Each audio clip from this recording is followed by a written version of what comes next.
Joe Ryan joins me in the studio now. Good morning. Good morning. So lovely to meet you. I'm very excited to meet you because I feel like every time I flick on the telly at the moment, you're in a show, whether it's Scrublands or No Escape or, of course, there was Creamery. I feel like you're all over the place. I am. I've been very fortunate to, go to different parts of the world and film. And now the world's much smaller. As we were just discussing before, you can be anywhere now. You can live in a small part of New Zealand and still, have your foot in the door for Hollywood. So, yeah, I've been really lucky. Australia has been good to me, the UK, America, when there's no tariffs, they'll let me in.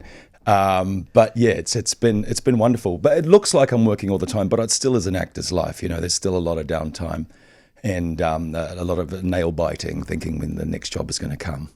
So even though it looks like you've shot 3 shows in 1 year, you might have only shot 1 in 1 year, but then all of a sudden they're all released at the same time. All released at the same time. Yeah, it just kind of happens. If I get 1 show a year, I'm happy. 1 show and 1 film, that's perfect. And then I can, have a good life here as well. I've only seen 2 episodes of this new series, The Ridge, so far, and I have no idea what to think of your character. Good. And I think, this is something I think that you're really good at. It happens quite a few times when I watch shows that you're in. I don't know whether you're a complete psycho or just a normal sort of complex person. Yes. How would you describe Ewan? Well, he is. He's kind of in the grey area between those things. I think he's trying to figure out who exactly he is, still in his, early 40s. But he also is a bit of a chameleon. He plays to his audience. And in his audience, he has the small town, the rural people, the farmers, environmentalists who he kind of is leading the pack. He's sort of the only heir to a big estate, which was sort of purchased by his Scottish parents some years ago. So, yeah, he's a bit of a leader in town, but he has many different masks. And once Mia Beaton, who is the Scottish sister of Ewan's fiance, enters New Zealand for the wedding, she begins to uncover that. She's got the grit to sort of figure out who he is. Do you like that in a character? Characters that leave you guessing? Yeah. I mean, they're really hard to play because you're constantly... I am anyway. I sort of think about the edit, which I shouldn't be as the actor. It's got nothing to do with me. But I do think about, I wonder how they will cut this scene because I don't want to give too much away here, or here I want to give away, the truth. So for me, it's like a puzzle piece that I get to, be part of. It's more of a collaboration when the character is hiding many things. This is a New Zealand and Scottish co-production. It's going to be screened here on Sky and on BBC Scotland and BBC Two. You mentioned before that you have had quite a bit of work in the UK, but will this be sort of, maybe provide more opportunities in that neck of the woods? Possibly. Hopefully. It's always been like the known fact, the UK is the hardest to break into. Okay. It's where the real work happens, I guess. But I've been lucky. I did Neighbours many years ago, so that kind of gave me a bit of a show in there, even though it was soap, but it's beloved by the Brits, And then I've had little bits. I even did a panto in the UK some time back. So I've been, lucky to have little pieces. And then Scrublands, which you mentioned before, which was a co-production that was on the BBC. So now they keep coming back. Oh, they're quite familiar with you now. Yeah. Interesting you mentioned Neighbours. Do you get sentimental about shows? I mean, obviously that was at the beginning of your career. I think you were 19 and things, and that's finally come to an end. Do you get a bit sentimental that the series, that show is coming to an end, or are you actually quite impressed it lasted as long as it did? I am impressed, especially once Prestige TV came in, with HBO and the like, because soap opera was kind of getting pushed back. But there's a familiar kind of love for it that audiences have, I guess. But yeah, it's coming to an end. I'm really proud that Shortland Street is still hanging on because a lot of the other international shows are dropping off. But yeah, I was sad to hear that it was no longer because it still has a big audience in the UK. And it's such a great training ground for young artists. It's really interesting that what did you give? You said no to something to do Neighbours. You turned things down to do Neighbours. Power Rangers. Oh, right. Yeah. So that is interesting because that could have made you big in the US at that point. And Maybe. Were you thinking strategically like that when you're that young? I was thinking strategically. And I had a lot of advisors at the time as well, and they were great. And they sort of said, Power Rangers may push you in a direction for your teen years, but maybe not a longer career. But, for me, it was just any opportunity to get on screen and sign a contract and say, yeah, I got a job was worthy. And I remember I did have the contract for Power Rangers, and I was so kind of, eagerly wanted to sign it. But, all the advice was to go to Neighbours, and it was good advice.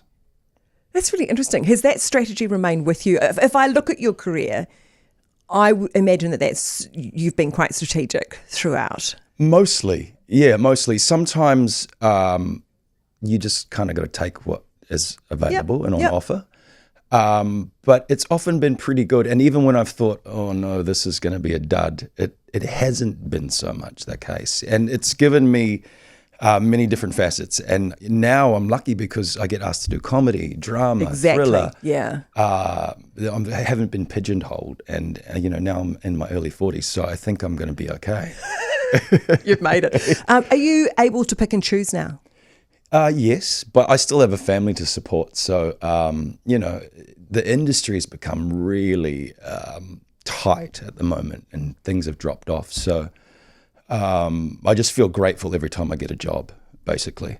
And with the looming AI threat that we have upon us, especially within, the acting world, now I'm just like, I'll do pretty much anything because AI can too. So if I get the opportunity, I will do it.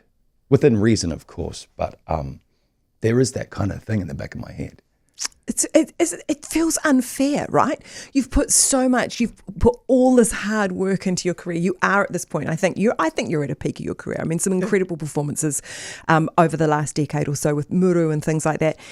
And then all of a sudden, something comes along that kind of, puts you back to almost square one, saying, "Yeah, I'll do what I need. I'll do whatever I can." Yeah. I mean, it's just, I don't know how much time we've got, probably years and years and years, and it won't be doomsday. But to me, that's always a worry. Even like SAG-AFTRA, the equity in the US for actors and artists, I can tell they're a bit worried too, after the strikes. And now they're sort of promoting vertical dramas, which is micro dramas, which is because we all watch our phones now. We can handle 30 seconds of a story. So that's the new thing in Hollywood is filling the gap. And it's sort of low budget drama and it's made very quickly and it's very simple storytelling. So, there's many new things happening, but we just got to kind of pivot and adapt. And I imagine that's why these kind of collaborations are really good for New Zealand, that we see this sort of UK New Zealand collaboration happening. And look, they have been happening for a while. Yeah. But it just helps us, it enables us to create good drama. It really does, bringing everyone together. And it makes sense, because the world's become so small in terms of accessing entertainment. So, with the joint forces of the BBC and Sky and Neon, they're going to drop, on the same day. So October 21st, the UK can see it and New Zealand can see it at the same time, which is great, especially for me as the artist trying to promote it. And because everything goes out to everyone globally and saying, well, you guys get to watch it next year. So those are positive things that are happening that bring us all together at the same time. You mentioned your family before, and I know that you've got a twin daughter and things. Mm-hmm. How does this you're back here in New Zealand, based back here in New Zealand, after being in Canada for quite a while and things. How does this kind of job, how do you manage the family and travelling and work and things? Well, I mean, jobs locally here in New Zealand work a treat because I can be a normal person, leave home in the morning and go home in the evening. So it works great. That was part of the reason why we came home, because we were in Canada for 15 years on and off. And the fact, I've always wanted to be a full-time actor in New Zealand, go to work in our beautiful locations, and go home. That was a real draw card for the rich for me, and my family. They love it when I can come home at the end of the day. Because my daughter has really been a trooper. She has traveled all over the world with me, and even up to the Arctic in Canada. I'm on a show called North of North on Netflix, which is shot in the Arctic. So she's been up there. She spent a week Forgot with about that me. one. That was Yeah. delightful. That was kind of it's like really that sort beautiful. of teen sort of Coming of age. Yeah, I love that one. And made by Inuit creators, Yeah. so really authentic about what it's like to live up there, which is a true experience. So yeah, she got to come up, and I was like, oh, this is going to be a disaster because it's minus 30 outside, and I'm getting her to be an extra in the back of this 2-day shoot at the end of the Arctic tundra. But she was a trooper, so she loved it, and yeah, it's a good life for all of us. Oh, that's amazing. Okay, so what haven't you done that you'd love to do? More New Zealand film.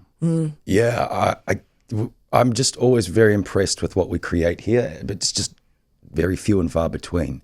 So the opportunities are, harder to get back here. But yeah, New Zealand film, we when we hit it right, we hit it so well, and it would be great to see a bit more output in that department. Over about 30 years of talking about New Zealand film, I've done a very unscientific survey, and it generally takes a New Zealand filmmaker 7 years to make a film. So, Exactly. Yeah. 7 years at least of grind and sweat, and going through different commissions and funding rounds. It's tough as the creator, but we are very lucky that we have New Zealand Film Commission New Zealand on air. Because in places like, the States and many other countries, it's just not possible. It's all private. Jay Ryan, thank you so much for popping in. Love The Ridge. I cannot wait to see Thank you. just how this character turns out. Yes. Very much appreciate you popping in. Thanks, Francesca.